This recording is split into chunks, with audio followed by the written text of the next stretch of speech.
केवल कर लेना थोड़ी होता कि हमें भगवत प्राप्ति करनी।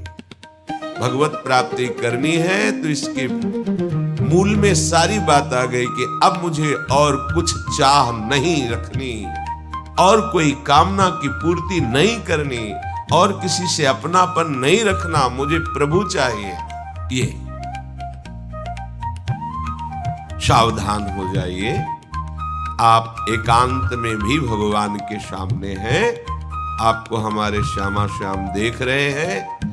ऐसी भावना से हर समय सजग रहोगे तो पापाचरण बंद हो जाएंगे। जिनकी इच्छा एकमात्र भगवत प्राप्ति की है, यदि छंतो, उनको क्या करना होगा? ब्रह्मचर्यम चरंती, ब्रह्मचर्य का पालन करना होगा। प्रत्येक इंद्रियों का निर्विषय हो जाना वास्तविक ब्रह्मचर्य है। केवल जनेंद्रिय से ही ब्रह्मचर्य को नहीं लेते। हमारी प्रत्येक इंद्रिय भोगों से रहित होकर भगवत अनुराग में नेत्र प्रभु को देखना चाहते हैं, त्वगेंद्रिय प्रभु को स्पर्श करना चाहती है, घ्राणेंद्रिय प्रभु के श्री अंग की गंध पाना चाहती है, श्रवणेंद्रिय प्रभु के वचन सुनना चाहती है। एक एक इंद्रिय अपने प्रभु में लग गई, अंतर्मुख हो गई, बाहर विषयों का त्याग हो गया। इसे ब्रह्मचर्य कहते हैं। पर प्रारंभिक ब्रह्मचर्य में जनेंद्रिय का ब्रह्मचर्य अत्यंत आवश्यक है। यदि जनेंद्रिय जन्य व्यभिचार दोष से युक्त है तो कदापि उसे भगवत प्राप्ति नहीं हो सकती। शुभ गति व्यभिचारी शुभ गति चाहे, असंभव। और भगवत मार्ग में सबसे बड़ा दुश्मन यही व्यभिचार दोष है, काम। इसी से हमारा हृदय मलिन होता रहता है। अंधा बटे वो बड़ा चबाए वाली दशा रहती है। हमें 50 वर्ष हो गए, अरे 50 जन्म हो जाए, तुम व्यभिचार करो, गंदी बातें करो, गंदे चिंतन करो, सो समय व्यतीत करें। अनंत जन्म व्यतीत हो गए, भगवत प्राप्ति हुई क्या? 50 वर्ष से भगवत प्राप्ति हो जाएगी क्या? 5 मिनट काफी है भगवत प्राप्ति में। एक बार नाम काफी है। वो स्थिति तो लाओ। बार बार बहिर्मुख वृत्तियों के द्वारा विषयों में सुख बुद्धि कर लेने से हमारा सारा का सारा अध्यात्म चिंतन बदलता रहता है, इसलिए लाभ नहीं मिल पाता, एक रस चिंतन नहीं रह पाता। बार बार विक्षेपी विषय करते रहते हो, हम सहते रहते हैं और भोगते रहते हैं। एक बार तो हिम्मत करके उठो। अब लो नशानी अब ना नशई हो, एक बार तो दृढ़ बनो। बस मन के अनुकूल चलने की बात को तुम्हें रोकना होगा, तभी तुम्हारे अंदर यदि छंतो, ऐसी इच्छा जागृत होगी। पक्का पक्का ऐसा ही है। जब हम किसी विषय के वेग को सहते हैं, विषय नहीं भोगते हैं, तो मन बहुत जलाता है। उस जलन में फिर एक ही बात होती है, बस भगवत प्राप्ति हो जाए, झंझट खत्म हो जाए। कब तक हम इसमें चलेंगे? एक बार भगवत, वो जलन हमको भगवत प्राप्ति की इच्छा प्रकट करती है। अपने लोग क्या करते हैं? जलन को मिटाने की कोशिश करने लगते हैं, तो भगवत प्राप्ति की इच्छा क्या, भोग प्राप्ति की तृष्णा जागृत हो जाती है। भोगे हुए भोगों को बार बार भोगने की इच्छा का नाम तृष्णा है। बाहर और भीतर से कोई सहयोगी नहीं, जल रहा है उपासक, तब रास्ता निकलता है भगवत प्राप्ति का, तब इच्छा प्रकट होती है। अब नहीं, बहुत जल लिया, अब तो केवल प्रियाजू के समीप जाना है, अब तो प्रभु के सानिध्य में रहना है, नहीं इन भोगों की जलन में जलना है। पर यहां तक पहुंचने के लिए जलना होगा, तभी लिखा सहित सहित बाढ़े भगति तास्तितिक्षस्व भारत, क्योंकि आगमा पाइनो अनित्यास, ये नाशवान काम क्रोधादि तुम्हें प्रेरित करेंगे, तुम इनके वेगों को सह जाओ। ये स्थायी नहीं है, आगमा पाइनो है, आने जाने वाले हैं, और ये सहन करने से नष्ट होते हैं, भोगने से बढ़ते हैं। यदि छंतो, अगर भगवत प्राप्ति की इच्छा है तो ब्रह्मचर्यम चरंती, ब्रह्मचर्य का पालन करना ही होगा, इसमें कोई गुंजाइश नहीं, क्योंकि आप चल ही नहीं सकते। ध्यान से सुन लो, ये मनोरंजन का मार्ग नहीं है, इसमें मन ही मार तन हारिक वृंदावन में गाज, इसमें मन मारना होगा। प्रायः ये मन को दुलार करने वाले लोग कभी भाग्य से सत्संग में भी आ जाते हैं, कभी श्री विग्रह के दर्शन करने भी मंदिर पहुंच जाते हैं, कभी तीर्थ याटन भी करते हैं, पर इनका कोई लक्ष्य नहीं होता। आज सुन लिया सत्संग, बढ़िया है, लक्ष्य नहीं होता। यहां लक्ष्य वालों की बात हो रही है। यदि क्षमतो, यदि तुम्हारी ऐसी इच्छा जागृत हो रही किसी जन्म में भगवत प्राप्ति करनी, तो ब्रह्मचर्यम चरंती। आप सच्ची मानिए, जिसके निकालने में तुमको सुख की अनुभूति हो रही, उसको रोकने में कितनी सुख की अनुभूति होगी। उन्मत्त हो जाओगे, बहुत जल्दी आपके सारे के सारे करण भगवदाकार होने लगेंगे यदि आप ब्रह्मचर्य का पालन करेंगे। शरीर स्वस्थ, हल्का, मन प्रसन्न, नींद आदि पर विजय, कितने गुण ही गुण। और ब्रह्मचर्यहीन आलस्य, प्रमाद, भोगों का चिंतन, मन का डिप्रेशन में पहुंचना, कमर में दर्द, टांगों में दर्द, सर में दर्द, घबराहट होना, बिना किसी कारण के मन भयभीत हो रहा है, भोजन अपच हो रहा है, बिना किसी प्रक्रिया के वीर नाश हो रहा है, बिना किसी प्रक्रिया के। काहे को मृत्यु स्वयं स्वीकार कर रहे हो, ये मृत्यु है। चाहे भगवान दत्तात्रेय जी बोल रहे हैं या भगवान कपिल देव जी बोल रहे हो, जब उपासक को संबोधन करते हैं भगवत प्राप्ति के लिए, तो कहते हैं कि इस भोग वृत्ति को साक्षात मृत्यु रूप देखो, ये मृत्यु है तुम्हारी। जब शरीर राग त्यागना है तो तुम शरीर से भोग भोगोगे, तो आसक्ति शरीर की पुष्ट होगी, आसक्ति भोग सुख की पुष्ट होगी, है नहीं। कितने दिन शरीर रहेगा, कितने दिन भोग रहेंगे। विचारवान बनो, ब्रह्मचर्यम चरंती, ब्रह्मचर्य का पालन करो। उपासक जो ब्रह्मचारी होता है उसका खिला हुआ चेहरा रहता है, जैसे कमल खिला हुआ, बिना किसी कारण के उसकी मुख मुद्रा में प्रसन्नता होती है। जो ब्रह्मचर्यहीन होता है बुझा हुआ चेहरा होता है, तेजहीन, बिना किसी कारण के वो शोकग्रस्त लगता है। बैठा है, आपको लग रहा है शांत है, लेकिन आप चेहरे को देखो, वो एक शोकग्रस्त है, कुम्हलाया हुआ चेहरा, अशांत चेहरा, मुख प्रसन्न, तन तेज विराजा। यह है ब्रह्मचर्यम चरंती, भगवत आराधन संपन्न उपासक का। जैसे आग में पैर रखते हुए कोई चले तो कैसे चलेगा, ऐसे ही ब्रह्मचारी की पहचान है। इतनी स्फूर्ति उसके अंदर होती, जैसे आग में चलने वाला पूरा पैर नहीं रख पाएगा, अगला कदम रख देगा क्योंकि ताप लग रहा है, ऐसे उसकी स्फूर्ति होती पैरों में। उसकी आंखें एकाग्र रहती है, चंचलता इधर उधर या बार बार झपकना, ये विषयी पुरुष का लक्षण है। बार बार पलक झपकना, ये विषयी पुरुष का लक्षण है। इधर उधर ताक झांक, चंचलता, ऐसा बैठे तिनका तोड़ रहा है, पैर हिला, ये सब विषयी पुरुष के लक्षण है। ये तो बिल्कुल साधारण स्पष्ट दिखाई देता है आदमी विषयी है या ब्रह्मचारी, एक सेकंड में लक्षण होते हैं। आपको जब भगवत मार्ग का अवसर मिला है तो गृहस्थ हो, संतान हो गई, ब्रह्मचर्य से रहो। नहीं चाहिए संतान तो भ्रूण हत्या, गर्भ हत्या जैसे महापाप करने की क्या जरूरत है। उसी वीर से संतान उत्पन्न होती है जिसको आप नष्ट कर रहे हो, जिसको आप ऐसे पानी में बहा रहे हो, व्यर्थ फेंक रहे हो, तो उसको भ्रूण हत्या का पाप लग रहा है, तो तुमको पुण्य लग रहा है, वीरपात कर रहे हो तुम्हें भी वही हत्या लग रही है, क्योंकि उसमें वही जीवात्मा है जो मां के गर्भ में जाके बालक रूप धारण कर लेती है, उसको तुम नष्ट कर रहे हो। और बुद्धि भ्रष्ट हो गई है, समझ में नहीं आता। व्यर्थ में वीरपात करते हो, व्यर्थ में। तुम्हारा भजन बनेगा, तुम अध्यात्म के योगी बनोगे। मजाक है अध्यात्म का मार्ग। होश में हो जाओ, ये मन के दुलार को बंद करो। जब तक इच्छा ही नहीं भगवत प्राप्ति की, तो फिर तुम कैसे भगवत प्राप्ति कर पाओगे? भगवत प्राप्ति की इच्छा कैसे होगी जब तुम्हारी इस तरह से निंदनीय वृत्तियां हैं?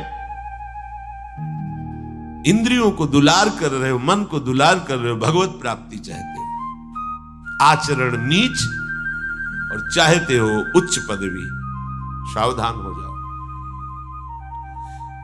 यदि क्षंतो ब्रह्मचर्यम चरंत, ब्रह्मचर्य बहुत बहुत आवश्यक है, सबके लिए आवश्यक है, स्त्री पुरुष सबके लिए आवश्यक है।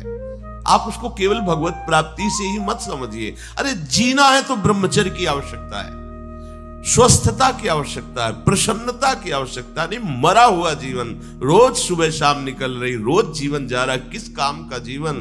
गया, गई रात्रि, गई दिन, गया समय जा रहा है। तुम्हारा उद्देश्य क्या है? तुम्हारे हाथ क्या लग रहा है? क्या प्राप्त कर रहे हो? विचार ही नहीं रह गए, विवेक ही नहीं रहे, पशुवत बस ऊपर चमड़ी में सुंदरता का लेप करके और मलमूत्रों के भांड में प्रियता करके पूरा जन्म नष्ट कर देना। कैसी धिक्कारमयी बुद्धि हमारी है। जहां हमें मुक्त होना चाहिए वहां मांग क्या रहे? कोई बिरला ही मुक्त होना चाहता है। वो बिरला वही होता है वीतरागा, जिसका राग नष्ट हो गया है। वो वैराग्यवान चाह करता है भगवत प्राप्ति की। जो भगवत प्राप्ति की इच्छा रखता है और ब्रह्मचर्य का पालन करता है, उसकी इंद्रियां शांत हो जाती है। सिद्धांत समझो। खूब भगवत भजन करो, चाहे गृहस्थ हो चाहे विरक्त। संतान उत्पत्ति की आवश्यकता है तो ब्रह्मचर्य नष्ट करो, नहीं तो गृहस्थ में भी ब्रह्मचर्य रहा जा सकता है। हर समय थोड़ी तुम्हारे अंदर विकार रहता है। बहुत सात्विक गृहस्थ हमने दर्शन की, बहुत सात्विक। अब तो ऐसा देखना, सुनना, बोलना, खाना पीना हो गया है कि ब्रह्मचर्य तो एक स्वप्न जैसी बात है। कोई इसे धारण ही नहीं करना चाहता। उसका कुपरिणाम सब भोग रहे हैं, सब भोग रहे हैं। नई अवस्था है, पता नहीं चलता है कि इसका जीवन का क्या उद्देश्य है, जीवन क्या है, समझ में नहीं आ रहा।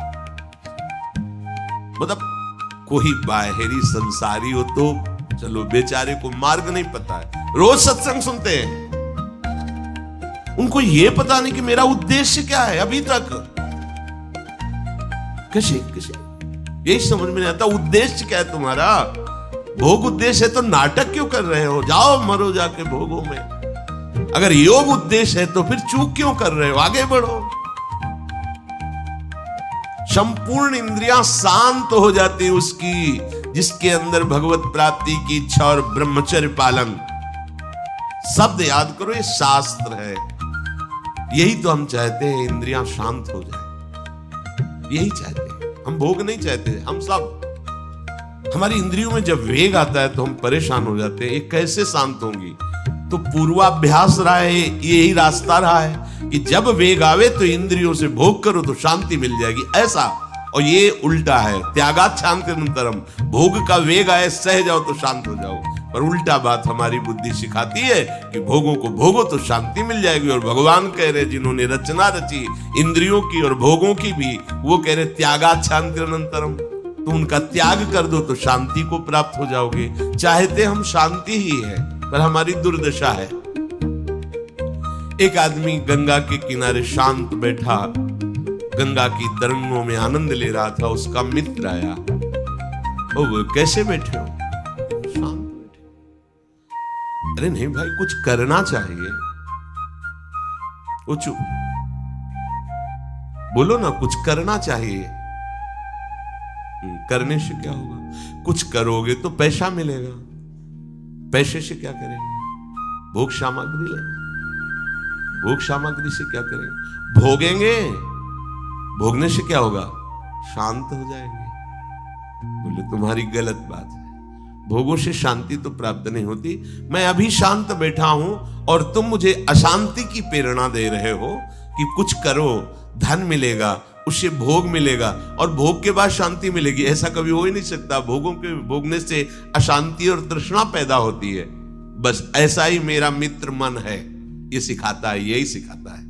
हम शांत बैठना चाहते हैं, ये मुझे अशांति के मार्ग में लेकर शांति दिखा रहा है। संभालो संभालो, सबसे चूक हो सकती है, चूक को संभाल ले वही साधक है। अगर चूक ना हो तो साधक थोड़ी हो, तो सिद्ध है। साधक का शब्द ही है कि वो साधना कर रहा है, उससे चूक हो सकती है, पर वो चूक पुनरावृत्ति में नहीं आनी चाहिए। एक बार चूक हो गई, संभाल लिया। भगवान उस चूक को चूक ही नहीं मानते हैं जो संभाल ली जाए। जो बार बार पुनरावृत्ति की जाती है वो अपराध है, वो दंड है, उसको भोगना पड़ेगा। कोई और दंड नहीं देगा, वही क्रिया, वही चेष्टा तुम्हारी तुम्हें जला देगी, तुम्हें अशांत कर देगी। एक क्षण की चेष्टा पूरे जीवन भर के लिए तुम्हें जलन पैदा कर सकती, पूरे जीवन। एक चेष्टा तुम्हें विमुख कर सकती है, पूरा जीवन बर्बाद कर सकती है। तत्ते पदम संग्रहेण प्रवक्षे, ये समस्त साधनों का आखिरी फल है। जब कोई भगवत प्राप्ति की इच्छा करके ब्रह्मचर्य, ये बहुत खास बात है, बैठा लीजिए आप सब। ब्रह्मचर्य की अत्यंत आवश्यकता है। बिना ब्रह्मचर्य के अध्यात्म की चढ़ाई पर नहीं चढ़ सकते हैं। आपको परेशानी इसलिए होती है कि आप उसी का चिंतन करते हैं। चिंतन छोड़ दीजिए, अभ्यास के द्वारा ऐसा चिंतन कीजिए। ऊपर प्रभु ने वर्णन किया, अभ्यास योग युक्तेन चेतसा नान्यगामिना। अपने चित्त को प्रभु के नाम रूप में लगाइए। भोगों का चिंतन ही ना हो तो कोई परेशानी नहीं भोग त्यागने में। भोग त्यागने में इसलिए परेशानी है कि हमारा भोग चिंतन मुझे चैन से नहीं रहने देता।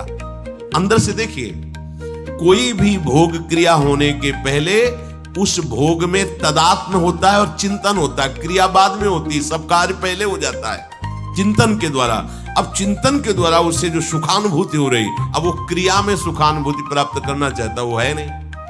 फिर क्रिया के बाद फिर चिंतन, फिर क्रिया, फिर चिंतन, दुर्गति को प्राप्त हो जाता है। चिंतन बदल गया, फिर क्रियाओं का कोई महत्व ही नहीं रह गया, भोगों का कोई अस्तित्व ही नहीं रह गया। जिसका अखंड चिंतन चलता है, कोई भी विषय उस पर अपना प्रभाव नहीं डाल सकता। सब इंद्रियां शांत हो जाती हैं। अब उससे प्राप्त हुआ जो आखिरी फल है साधना का, भगवान कह रहे ये आखिरी फल है। पदम संग्रहेण प्रवक्षये, वो उस परम पद में प्रवेश कर जाता है।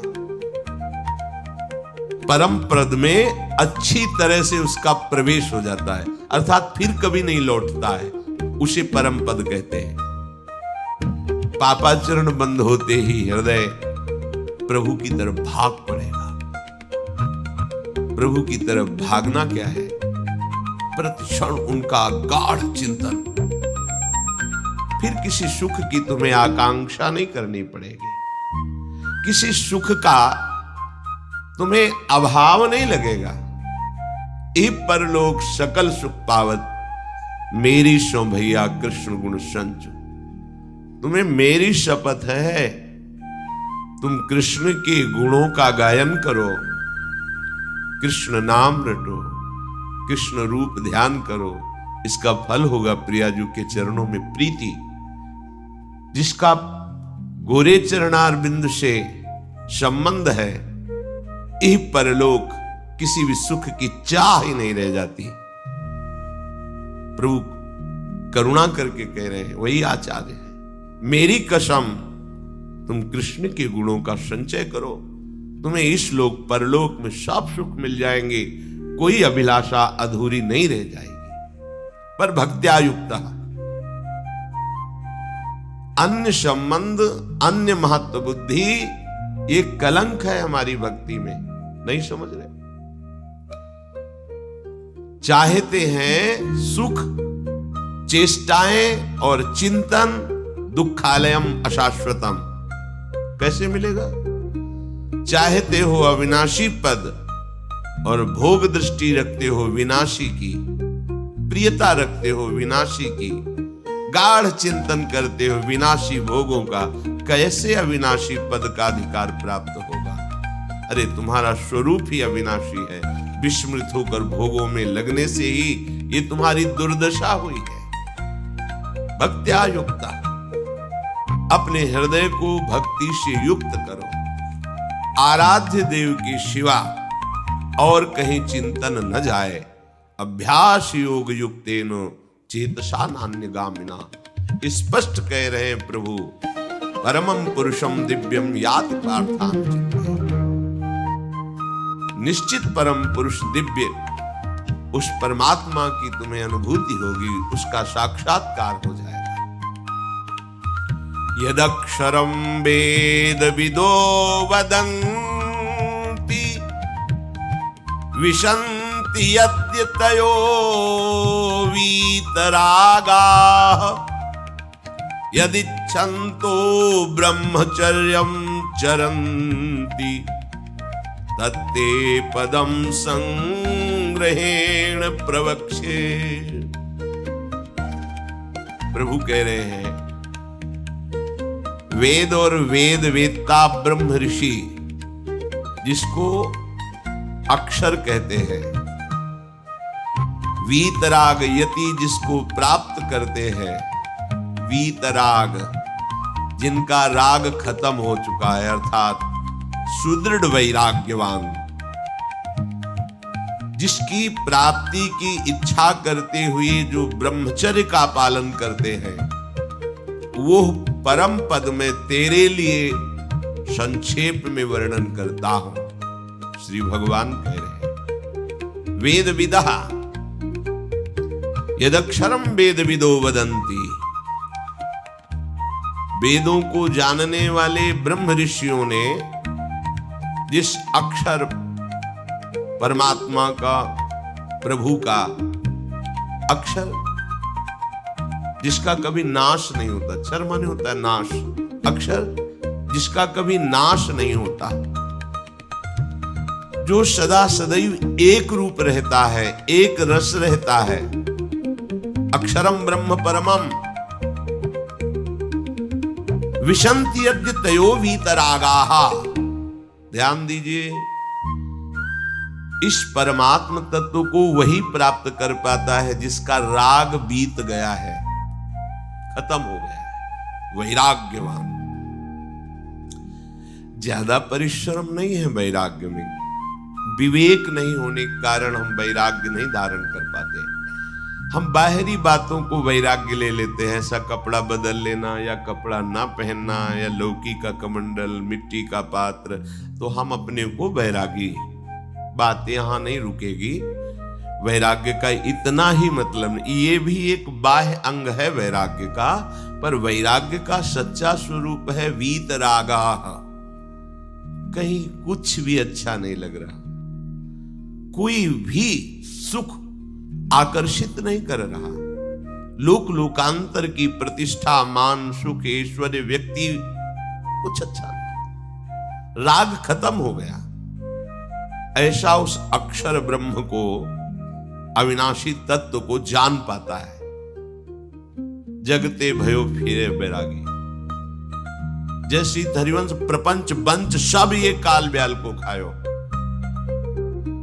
हालत यह है कि जैसे सांप ने मेढक को पकड़ रखा और मेढक सामने पतिंगा को, कीड़े को पकड़ना चाहता है, उसे ये पता नहीं कि मैं खुद किसी का कवल बन चुका हूं, वो एक झटके में मुझे अपने पेट में ले जाएगा।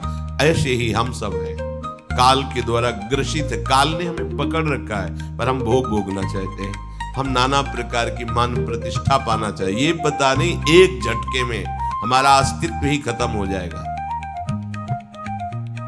जिनके अंतःकरण में किसी भी व्यक्ति, वस्तु, स्थान, पद, प्रतिष्ठा का राग ही नहीं रह गया है, उसे कहते हैं वैराग्यवान। वीतरागाः, राग ही नहीं है। जिनका अंतःकरण निष्पाप, निर्मल हो चुका है, जिनके हृदय में केवल भगवत प्राप्ति की उत्कट लालसा जागृत हो गई है, ऐसा साधन संपन्न उपासक परमात्म तत्व में प्रवेश पाता है।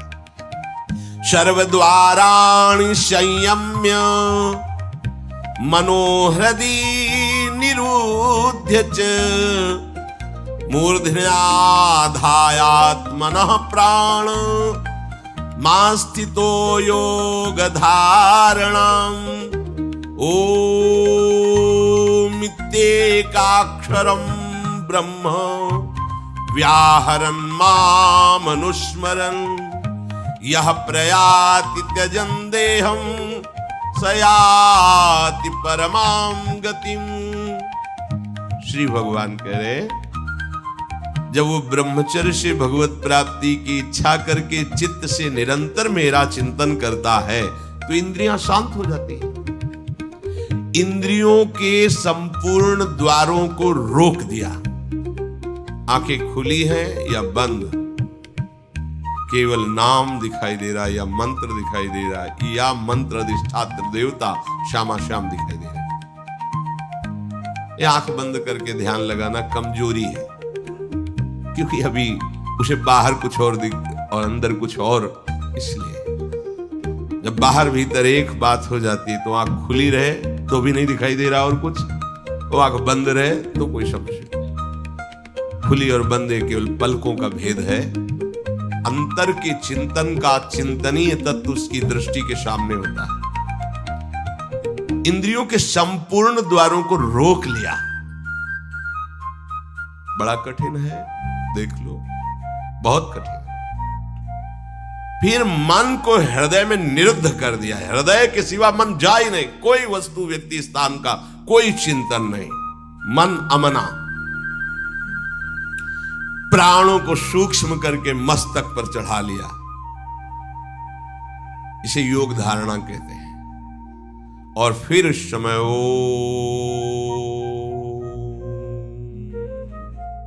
ये भगवान का नाम है ओम। ये ब्रह्म स्वरूप है। इसी से वेदों का प्रादुर्भाव हुआ है। वेदों का जनक है प्रणव ओम, आउमा। इन्हीं से वेदों का प्रादुर्भाव हुआ है। बड़ी महिमा है ओम की। उद्गीत एक अक्षर ब्रह्म का मानसिक चिंतन करते हुए माम अनुस्मर, मेरा स्मरण करते हुए वो जब शरीर छोड़ता है तो सीधे परम गति को प्राप्त होता है। आप घबरा जाएंगे नहीं? घबरा जाएंगे ना ये बात सुन के? समस्त इंद्रियों को रोककर मन को हृदय में निरुद्ध करके प्राणों को इतना सूक्ष्म कर लिया है कि ब्रह्मरंध्र में स्थापित कर दिया और ओम उच्चारण करते ब्रह्मरंध्र फटा, परम गति को प्राप्त। ये है शुद्ध परम योगी की गति।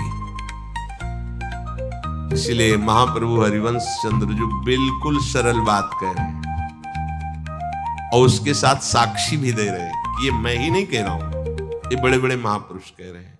आरती मदन गोपाल की कीजिए, देव ऋषि व्यास सुखदास सब कहत निज, क्यों न बिनु कष्ट, क्यों न बिनु कष्ट रस सिंधु को पीजिए।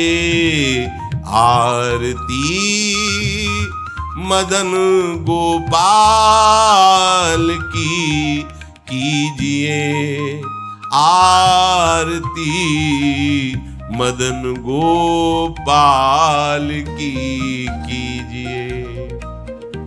हरिवंश महाप्रभु फिर बड़ा एक कष्ट का मार्ग है। चूक हो गई तो परम गति नहीं मिलेगी, लेकिन हम तुम्हें हंसते खेलते परम गति का मार्ग बता रहे। इत सजनी जो परम कृपाल है। मदन गोपाल को अपने घर का ठाकुर मान लो।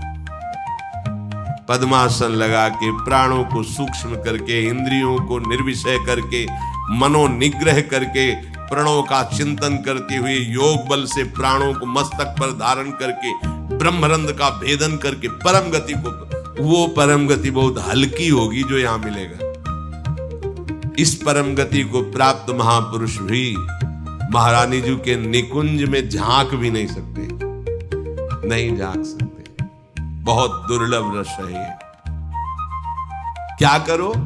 बिल्कुल, क्यों न बिन कष्ट रस सिंधु को पीजिए।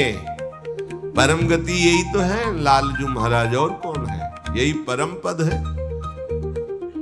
वो मेरे में प्रवेश पा जाता है, एकत्व भाव से भगवान में लीन हो गया। जैसे जल की तरंग समुद्र में लीन हो गई, ऐसे वो लीन हो गया।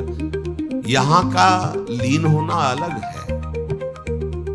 बहुत जल्दी आपको बिना किसी कष्ट के परम लाभ मिल जाएगा। ठाकुर सेवा विराजमान कर,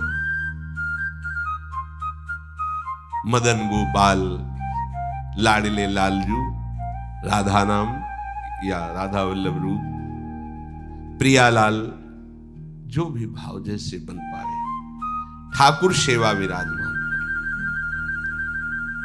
इनकी दासता से परम गति तुम्हारे पीछे पड़ी रहेगी। स्वीकार कर लो, स्वीकार कर लो। हम नहीं कह रहे, तस्मात् शास्त्रम प्रमाणम दीयमानम न गृह्णन्ति बिना मत सेवनम जनाहा। जो सारूप्य सामीप्य सारिष्ट एकत्वाद मोक्ष है, परम गति है, वो भगवान देते तो मना कर देते, हमें नहीं चाहिए, बस हमें आपकी सेवा चाहिए। बिना मत सेवनम जनाहा, आपकी सेवा छूट जाए ऐसा मुझे मोक्ष आदि नहीं चाहिए, परम गति नहीं चाहिए। महाप्रभु कह रहे क्यों कष्ट में कदम रख रहे हो? आओ, बिल्कुल सहज सरलता से परम गति तुम्हारे पीछे पड़ी रहेगी और रस सिंधु का तुम पान करोगे। क्या? इन ठाकुर का श्रृंगार करो। बहुत रिजवार है, इनको आपका भाव चाहिए। जैसे भी आप हो, कोई शर्त नहीं है कि ये चीज होनी ही चाहिए, नहीं। देखो, बाजरे की रोटी और नमक, धन्ना जाट, कुछ नहीं है, दूसरी वस्तु नहीं है ही नहीं घर में। ठाकुर साथ खेला कि नहीं खेला? आज तक वर्णन किसी भोग का ठाकुर जी ने नहीं किया। वाह वाह, सुदामा के तंदुल पाके बोल पड़े वाह। आज जो तृप्ति मिली, सबरी के बेर पाकर के ठाकुर जी को तृप्ति हुई। तो अगर 56 भोग से तृप्ति होती तो फिर बात अलग थी कि हम गरीब कैसे भोग लगा पाएंगे। लेकिन हमारे ठाकुर को आपका भाव चाहिए। गर्व है कि मैं 56 भोग लगाता हूं, ठाकुर ने देखा भी नहीं, दृष्टि भोग भी नहीं लगाया, क्योंकि गर्व रूपी दूषित वस्तु उसमें पड़ी है और भाव रूपी परम स्वादिष्ट वस्तु पड़ी है। तो बाजरे की रोटी को रोकना पड़ा धन्ना जाट को कि तू 3 दिन हो गए पूरी रोटी खा लेगा तो मैं भूखा रह जाऊंगा, आधी तुम पाओ आधी हम पाएंगे। नव किशोर ठाकुर जी, नई अवस्था, धन्ना जाट, खेल रहे ठाकुर भाव। महाप्रभु कह रहे मदन गोपाल का श्रृंगार करो, उनकी आरती उतारो। देव ऋषि नारद, शुकाचार्य, भगवान व्यासदेव जी आदि बड़े बड़े महापुरुष कह रहे हैं यदि मदन गोपाल ठाकुर की सेवा की तो बिना कष्ट के परम गति, परम सुख तुम्हें वरण कर लेगा। बिना कष्ट के तुम परम सुख सिंधु में डूब जाओगे। विश्वास करो कि जब आनंद में एकदम ऐसा झूम रहा है, उसी समय वो किसी विषय में ऐसा जाकर फंसा देगा कि कई दिन तक वो आनंद पुनः लौट करके नहीं आया। साधक का जब भजन सही चले तो बहुत ही सतर्क, सावधान और उदासीन। अगर सतर्क, सावधान, उदासीन नहीं तो ये मत समझना वो टिकाऊ स्थिति नहीं तुम्हारी। एक रस भजन सिद्ध महापुरुष का होता है, साधक का चढ़ाव उतार वाला होता है। कबहू तो थोड़ो भजन, कबहू विशाल। तो जब विशाल भजन होता है तब उन्मत्तता होती, जब उन्मत्तता होती तो मन परिपक्व अवस्था को प्राप्त नहीं हुआ, वो उसी उन्मत्तता में खसकता है विषय की तरफ। अब प्रश्न हो सकता है भगवदानंद की उन्मत्तता में विषय की तरफ कैसे खसक सकता है? क्योंकि वो सिद्ध नहीं हुआ है, उसका स्वभाव बना है, मना कष्टान इंद्रियाणि प्रकृति स्थान कर सती। बहुत सावधान रहने की मन की जरूरत है। भजन में आनंद की उत्पत्ति जो पूर्णता होती है वो तब होगी जब मन पंग हो जाएगा, पर जब तक मन पंग नहीं होता तो आनंद की उफान ऐसे आवे, उस समय बहुत गंभीर, शांत, एकदम अलर्ट, कहीं आनंद की उमगन में मन हमारा विषयों में न चला जाए। वैराग्य जितना प्रबल होगा उतना ही अनुराग जल्दी प्रकट होगा। रागी पुरुष के हृदय में अनुराग, वैरागी पुरुष के हृदय में अनुराग का प्रादुर्भाव होता है। ऐसा नहीं कि रागी पुरुष के हृदय में हो नहीं सकता, अगर वो रागी का राग प्रभु की तरफ बदल जाए तो बहुत जल्दी अनुराग हो जाए। बोले वैराग्येण समुत्कटेन, उत्कृट वैराग्य। श्रीपाद प्रबोधानंद जी, वैराग्येण समुत्कटेन विषय स्पर्शम महादुर्विष। वैराग्य अगर जीवन में नहीं, प्रभु से अपनापन जब तक नहीं होगा तो भोगों से वैराग्य नहीं होगा। जब तक खूब नाम जप नहीं होगा तो भोगों से वैराग्य नहीं होगा। फिर हमारे और पशु के जीवन में अंतर क्या रह गया? जितना हम बढ़िया गद्दा में सोते हैं उतना सुअर कीचड़ में सोता है आनंद से। हमको रबड़ी रसगुल्ला और सब अच्छे पदार्थ जैसे लगते हैं ऐसे उसे विष्टा आदि लगता है। हमको अपने बच्चे जैसे प्यारे लगते हैं उसको अपने बच्चे प्यारे लगते हैं। हमको अपना शरीर जितना प्यारा लगता है उसको अपना शरीर प्यारा लगता है। जो भी निद्रा भय हार मैथुन ये सब के संसार में हमारी विशेषता तभी है जब हम प्रभु से अपनापन करके भजन परायण होकर धर्म पूर्वक जीवन व्यतीत करें। उसका जीवन किस काम का? जरि जाओ सो जीवन जान की नाथ, जिए जग में तुम्हारो बिन हुए। उसका जीवन व्यर्थ। गोस्वामी जी कह रहे हैं, अरे बड़े भाग मानुष तन पावा, सुर दुर्लभ शुद्ध ग्रंथन गावा। इस बात के लिए जो सुअर कुत्ता भोग रहे हो वही तुम भोग रहे हो। खास बात क्या है? भगवान का आश्रय और भजन। गोस्वामी जी कहते हैं, जिनको भगवान नाम जप में रुचि नहीं, भगवान की शरणागति नहीं, वो सचमुच पशु से भी गिरे हुए हैं। तिनते खर सूकर स्वान भले, श्रेष्ठ अच्छे उस मनुष्य से जो मनुष्य देह को कहा गया है देव दुर्लभ, दुर्लभो मानुषो देहो। अगर हरि शरणम नहीं, भजन नहीं, तो उनसे खर माने गधा, सूकर, सुअर और श्वान कुत्ता। कुत्ता, सुअर, गधा अच्छे। गधा बोझा, कुत्ता चंचल चित्त होकर द्वार द्वार भटकना, सुअर शुभ अशुभ का कोई ज्ञान नहीं, बस भक्षा भक्ष खा के जीवन व्यतीत कर। ऐसे बुद्धि भ्रष्ट हो जाती। केवल धन, केवल मान प्रतिष्ठा, लोग चाहे जैसा जीवन व्यतीत करना पड़े। सोचो, तलवार की नोक पर जो मान समय खवाया जाता था तो गर्दन कटवा देते थे सनातन धर्मावलंबी। कभी जवान पर नहीं रखा, पैसा रख के खा रहे। कैसी बुद्धि भ्रष्ट हो गई, पूछ नहीं सकते, हिम्मत नहीं रह गई है, भ्रष्ट हो गए। उनको लगता है मैं बलवान हो जाऊंगा, मैं धनवान हो जाऊंगा, ये सब निकृष्ट पदार्थ भक्षण करके। तिनते खर सूकर स्वान भले, गधा सुअर कुत्ता अच्छे, क्योंकि वो अपने कर्मों को भोग कर ऊपर उठ रहे हैं।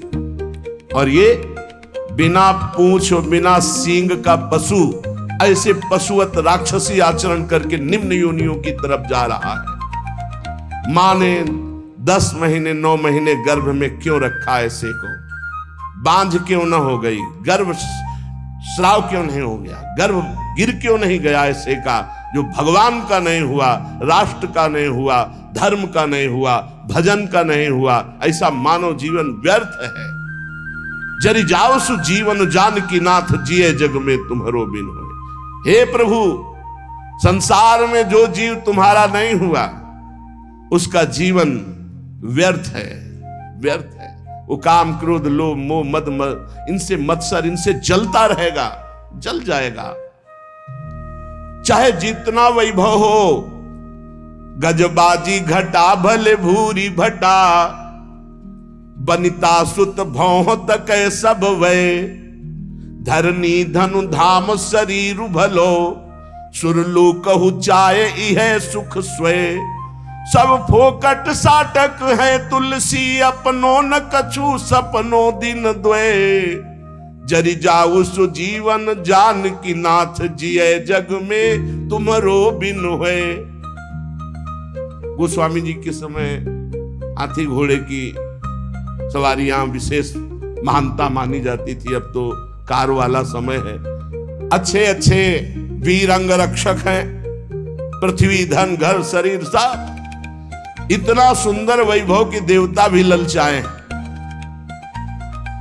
गोस्वामी तुलसीदास ये एक से एक बढ़कर जो सब सुख उसके पास है, पर उसने भगवान को अपना नहीं माना, एक दिन भी सत्संग भजन नहीं किया, तो मरेगा तो नरक जाएगा, जीवन व्यर्थ चला गया। हे जानकी नाथ आपके बिना जिसका जीवन गया हो जलाने योग्य जीवन, जरि जाओ सुजीवन जानकी नाथ जिए जग में तुम्हारो वैराग्य। ये भोग हमारे समय को नष्ट करते हैं, सार्थक नहीं करते। वैराग्येण समुत्कटेन विषय स्पर्शम महादुर्विष। ऐसा वैराग्य कि जैसे कांटे का तुम्हें साल उड़ाया जाए जिनमें छोटे छोटे लोहे के कांटे जड़ दिए जाए, असहनीय हो जाएगा, हटाओ इसे। ऐसे नहीं कोमल वसन सुहावे, नहीं खान पान ते भावे, सब विषय लगे ते खा रहा है, हरि आशिक का मग जा रहा है। एकमात्र भगवत प्रीति के लिए व्याकुलता, और जो मिला सो शरीर पोषण के लिए धर्मयुक्त तीव्र वैराग्य का जिसके हृदय में प्रादुर्भाव होता है। तीव्र वैराग्य, सच्चा ज्ञान। अगर सत्संग नहीं सुना जाए तो चाहे जहां रह जाए बुद्धि भ्रष्ट हो जाती है। कल की चर्चा थी गोस्वामी जी ने जोग विराग तीर्थ यज्ञ सबका, कि इनसे भगवत प्राप्ति देख लो। आप प्रभु के दास होकर के संसारिक भोगों का महत्व जागृत हो गया। क्या हुआ? अरे ये भोग तो रुपया पैसा तो उनके पीछे मारे घूम रहे जो घोर विषय जानते नहीं रामकृष्ण हरि कौन है, जानते ही नहीं भैया रामकृष्ण हरि कौन है। और एक कुबेर हैं जिनके यहां 9 निधियां 8 सिद्धियां संपत्ति ऐसे मारी घूमती है जैसे किसान के यहाँ गेहूं मारा घूमता है, ऐसे उनके यहां हीरा जवाहरात रतन सब कुबेर। ऐसे भगवान अनंतो कुबेर के स्वामी, क्योंकि अनंत ब्रह्मांड है, ये तो एक लोक के स्वामी कुबेर है। ब्रह्मांड निकाया निर्मित माया रोम रोम प्रतिवेद कहे, तो हर ब्रह्मांड के कुबेर है। गर्ग संहिता में चर्चा आती, जब ब्रह्मा जी गए और सखी से कहा कि प्रभु से कह दो ब्रह्मा जी आए, तो बोले कौन लोग के ब्रह्मा आए हो? बोले और भी है क्या? बोले लाइन लगी आओ तो उन्हें दिखावे। तो दिखाया 1000 मुख वाले ब्रह्मा, 100 मुख वाले ब्रह्मा, ब्रह्म ही ब्रह्मा। तो बोले अपना पूरा परिचय बताओ। तो बोले जो भगवान वामन रूप धारण करके ब्रह्मांड कटाह से जिनके नाखून का हमने चरणामृत उतारा गंगा जल, हम वो ब्रह्मा। बोले हाँ आ रहे हैं, पता लगा। तब सखी गई, ब्रह्मा की लाइन लगी थी, ब्रह्मा की। अनंत ब्रह्मांड तो कितने कुबेर, और जब सब कुबेरों के यहाँ की जिनके यहाँ संपत्ति पहुंचाती है जो, वो लक्ष्मी जी की सेविका है, और लक्ष्मी जी स्वयं भगवान की चरण दासी है। ऐसे भक्त होकर ऐसी भक्ति का अवलंबन लेकर भला कोई ऐसा? इसीलिए जब तक भगवान का आश्रय और भजन नहीं, बिल्कुल कोई भी हो, वो जीवन व्यर्थ है कहीं भी हो। सच्ची मानिएगा, हृदय से कह रहा हूं, अगर नाम जप नहीं करोगे, भगवान का आश्रय नहीं लोगे, तो ऐसी हवा है माया कि तुम्हें कोई नहीं बचा सकता। वो आपसे ऐसे आचरण ऐसी क्रियाएं करा देगी जिस, अगर भगवान के आश्रित हो, चूक हो भी जाती है, निंदा हो भी जाती है, अपमान हो भी जाता है, तो एक शब्द याद रखो, नामे भक्ता प्रणश्यति। भगवान कह रहे मेरे भक्त का नाश नहीं हो सकता। रात न प्रभु चित चूक किए की, करत सुरत 100 बार किए की। चूक हो गई, भगवान संभाल देंगे, उनकी प्रबल प्रचंड माया है। वैराग्येण समुत्कटेन विषय स्पर्शम महादुर्विष।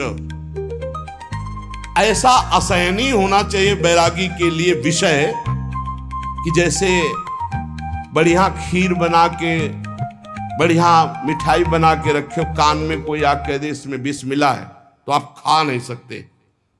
ऐसा दुर्विषय आपके लिए नाना प्रकार की भोग सामग्री होनी चाहिए भगवत प्राप्ति के लिए। ज्वालावत कलयन मनागपि नतैः संगेन रंगम दधत। ये जितने मनोरंजन है सब आग के समान जलाने वाले लगने चाहिए। ये सब हमारी चित्त वृत्ति का अपहरण करके प्रभु से विमुख करने वाले नहीं।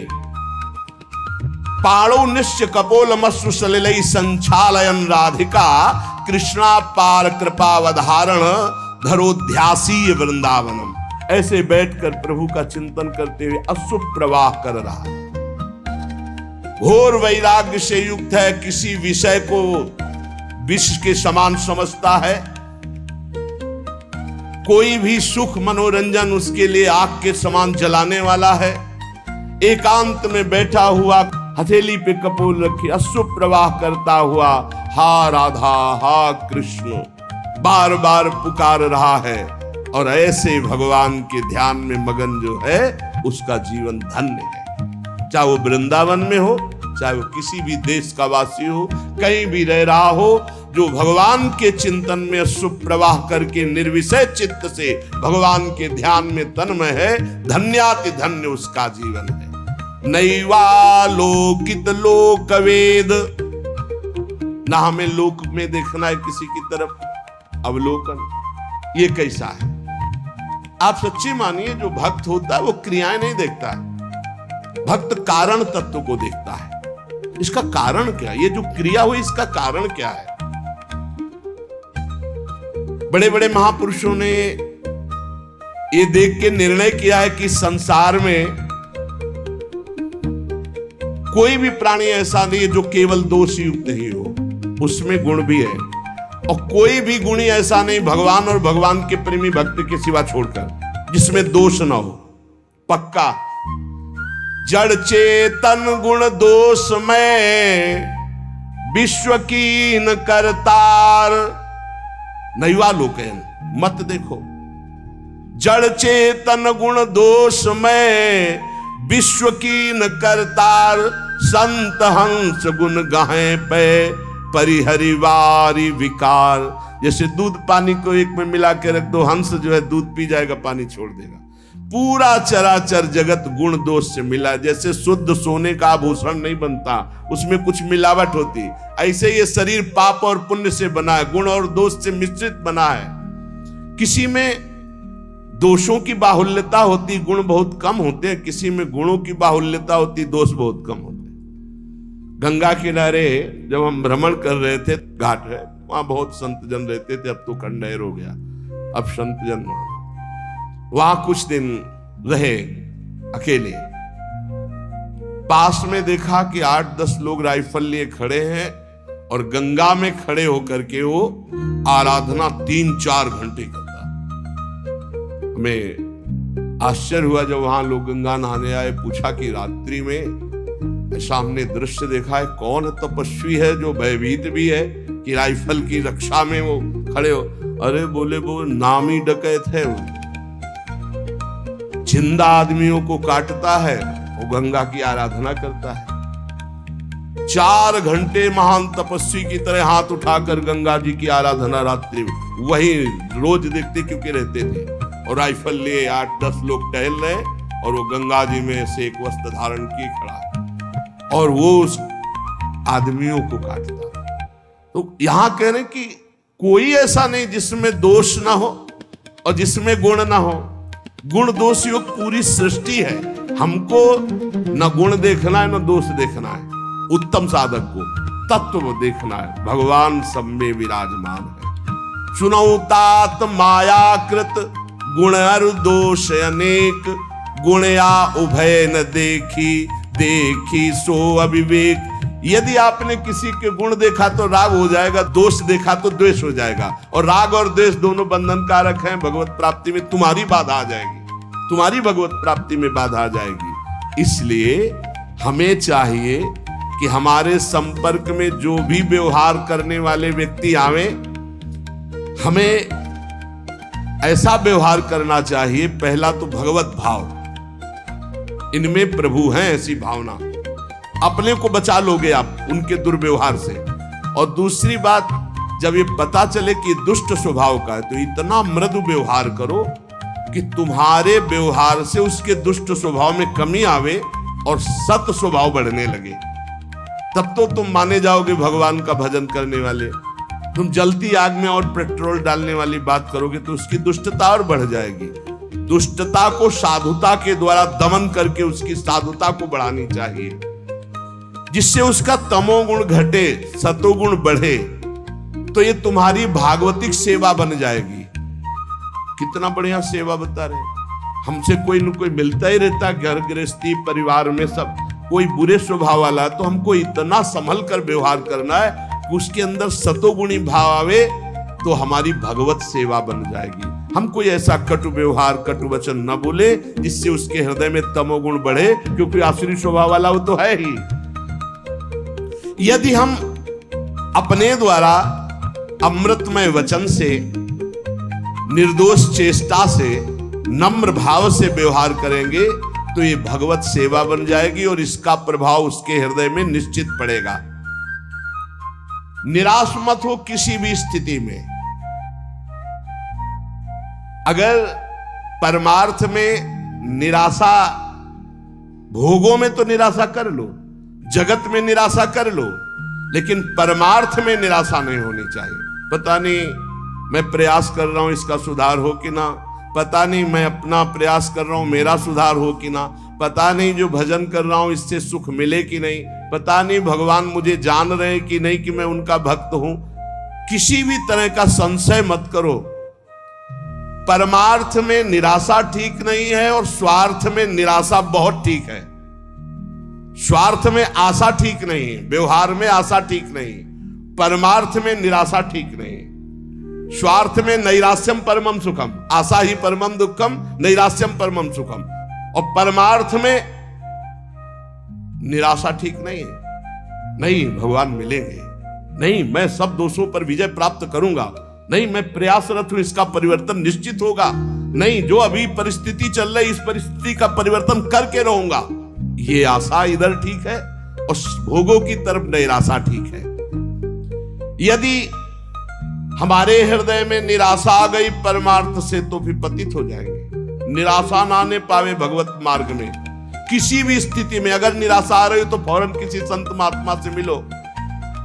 जैसे मोबाइल की बैटरी डिस्चार्ज हो जाती है तो चार्ज करना पड़ता है ना, तो कभी कभी माया के ऐसे संग मिलते हैं जिससे हमारा परमार्थ खो जाता है, हमारे अंदर हीन भावना आने लगती है। हमें तत्काल किसी महापुरुष का चरित्र पढ़ना चाहिए, किसी महापुरुष के समीप जाना चाहिए, तो हमारे हृदय में एक नवीन उत्साह बढ़ेगा और हमारा परमार्थ संशय रहित हो जाएगा। सठ सुधरे सतसंगति पाई। बड़े से बड़े दुष्ट साधु संग से सुधर जाते हैं। हमें प्रयास रखना चाहिए हमारे आसपास जो वातावरण दुष्टता का हो तो निराश ना हो, उसे सुधारने का प्रयास करे, और ना सुधरे तो भगवत भाव कर ले, अपना भाव न बिगड़ने पावे। मनुष्य जीवन बहुत दुर्लभ जीवन है, पर इसमें सबसे ज्यादा घाटा है कि कोई ठिकाना नहीं कब तक जिएंगे, कभी भी मर सकते हैं। दुर्लभो मानुषो देहो पर देहिनाम क्षणभंगुरा, एक क्षण में नष्ट हो जाने वाला। देहिनाम क्षणभंगुरा, किसी भी क्षण, जैसे पानी का बुलबुला है कभी फूट सकता है, जैसे पत्ते में लटकती हुई बूंद कभी टपक सकती है, जैसे अंजुली का पानी कभी खत्म हो सकता है, चाहे जितना कस के बांधो। संसार को मोह माया ने फंसा करके भगवान से विमुख कर दिया, और ये मानव जीवन भगवत प्राप्ति के लिए मिला। जिसको सत्संग मिल गया अब निश्चित हो गया उसे भगवत प्राप्ति हो जाएगी। बस सत्संग छोड़ना नहीं, सत्संग पकड़े रहना। नहीं चाहे जहां तुम यमुना किनारे वास करो, झोपड़ी बना के, चाहे अहम का पोषण तुम्हारे होता रहेगा। कितने ऐसे साथ पूरा जीवन ना पाई है बिन स्वामी अकेल, विपिन बसत वैराग्य जुत, विपिन बसत वैराग्य जुत, जो लड़काई खेल। जैसे कोई बच्चा हट ठान ले, ऐसे वैराग्य के बल पर हम कि भगवान की प्राप्ति कर लेंगे, नहीं, ये संबंध से प्राप्ति होती है और अहंकार गुरुजनों की कृपा से क्षीण होता है। सत्संग के बिना भगवत प्राप्ति असंभव है। आज तक किसी को भी भगवत प्राप्ति हुई तो सत्संग से हुई। जब सत्संग मिले तो समझ लेना चाहिए मेरा भगवत प्राप्ति का पास हो गया, ये सत्संग। और सत्संग मिलने के बाद जब भजन में रुचि बने तो समझना चाहिए सत्संग मिला है। अगर भजन में रुचि नहीं तो सत्संग नहीं है, फिर सत्संग नहीं। बहुत बढ़िया सुंदर वर्णन कर महापुरुष। मनुष्य जीवन बड़ा दुर्लभ है, पर क्षण भंगुर है, कभी भी नष्ट हो सकता है। इसमें माया ने नाना प्रकार के भोग और मोह में फंसाकर भगवान से जीव को विमुख करके दुर्गति ही की है। जिसको सत्संग मिला उसको सद्गति हुई। बड़े भाग पाई सत्संगा और बिना ही प्रयास हो ही भवभंगा। तो बोले सत्संग का फल है भजन, रात दिन नाम सुमिरन ठाकुर सेवा। अगर ये नहीं, भजन में चित्त नहीं, तो सत्संग ही नहीं मिला, या तो आपने सुना ही नहीं। पारस तो समीप है, स्पर्श नहीं हुआ तो लोहा सोना नहीं बनेगा। आप सत्संग में गए, सो गए, या प्रपंच या अन्य चिंतन और दोष दर्शन, तो भी सत्संग नहीं हो। सत्संग श्रोता सोई परम सुजान सुनत चित्त रति करे। श्रोता वही जो जाग कर वक्ता की तरफ देखता रहे और उसके वचनों का मनन करके जीवन में उतारे। ध्यान के द्वारा सत्संग के एक एक शब्द का बड़े बड़े महापुरुषों के वचन चयन करके आपको सुनने को मिल रहे हैं, जो हर ग्रंथों में आपको नहीं खोजना पड़ेगा। खोजे खोजाए एकदम, पीने पिलाए एकदम दूध है, पान कर लो। सब दोषों का नाश सत्संग से हो जाता है, सब दोषों का नाश। रोज अपनी कमी महसूस होती है सत्संग में, रोज ऐसा लगता है सत्संग मेरे लिए ही हो रहा है। सच्ची बात मानिए, अपने लोग जो सत्संग कथन श्रवण करते हैं तो रोज लग रहा है कि ये कमी तो मेरे में है, ये कमी तो मेरे में। संपूर्ण दोषों से रहित सत्संग कर देता है। संसार के ये भोग देखने में लुभावने सुहावने लगते हैं, लेकिन ये मीठे लड्डू जहर भरे हैं, कुछ नहीं, कुछ नहीं है, किसी भी भोग में कुछ नहीं। पूरा जीवन जो गृहस्थ धर्म से युक्त है, आप लोग बोलो आपके पास क्या मिला, पूरे जीवन में क्या मिला, क्या है तुम्हारे पास, है क्या तुम्हारे पास जो इस मृत्यु लोक से भगवत धाम ले जाओ? है क्या? वो नाम, वो परोपकार, वो भगवत सेवा, समाज सेवा। अगर नहीं तो कुछ नहीं है आपके जीवन में, कुछ नहीं। यदि आपने किसी भूखे को भोजन नहीं पवाया, पानी नहीं पिलाया, किसी बीमार की दवा नहीं कराई, पशु पक्षी की सेवा नहीं, भगवान का नाम जप नहीं किया, ठाकुर सेवा, समाज सेवा, तो क्या जीवन तुम्हारा? धिक्कार जीवन। कुछ भी हो, खाली हाथ वही अपने कुकर्म का बोझा, पाप की गठरी लेकर जाओगे।